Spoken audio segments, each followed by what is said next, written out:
Of course, the US have been utilizing UAVs in combat situations for some time now, arming their Predator drone with Hellfire missiles.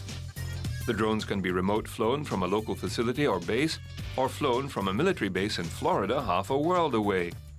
Their military effectiveness has been impressive. However, the danger of collateral damage has been heightened in recent times.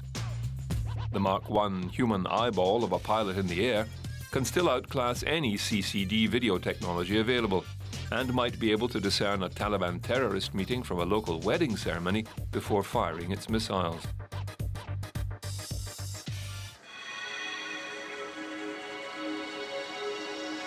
Another new approach to searching out the enemy at sea has been put into effect thanks to new high-speed computers. A fleet of ships sailing in a group can link their radar systems together. Not only does this improve the overall range of the radar, but it can generate a highly accurate three-dimensional map, giving clear positioning of high-speed threats, and even allows for fleet defense systems to combine their efforts autonomously. What happens is it has its own built-in communication system, a very high-fidelity radio system, which passes data in real time between the ships, extracting data from individual radars. And within a central computer system that's fitted in each of the CC ships, it forms what's called the composite track. So iteratively, but in very high speed time, you build up this very high fidelity air picture. What CEC does is, by netting together platforms, it creates a very large volume of battle space.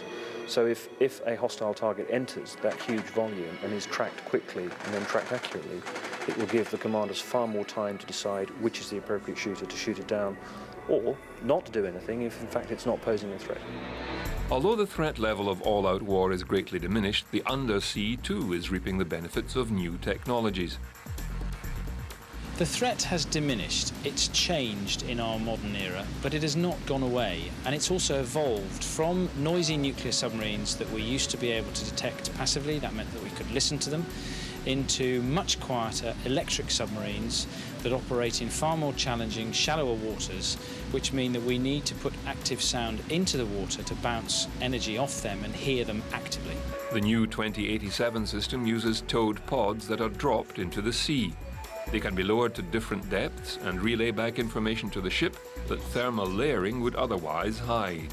At the moment, most of our ships are fitted with what's called hull-mounted sonars. That means sonars that are hard welded to the ship's hull. 2087 gives us a unique new capability to vary the depth of our sonar with a towed body. That means that we can use the most advantageous piece of the water column at any one time, and the low-frequency nature of its pulse will give us much greater ranges than we currently enjoy. Of course, this data can be tied into a fleet network, giving 360 degrees of surveillance in every direction.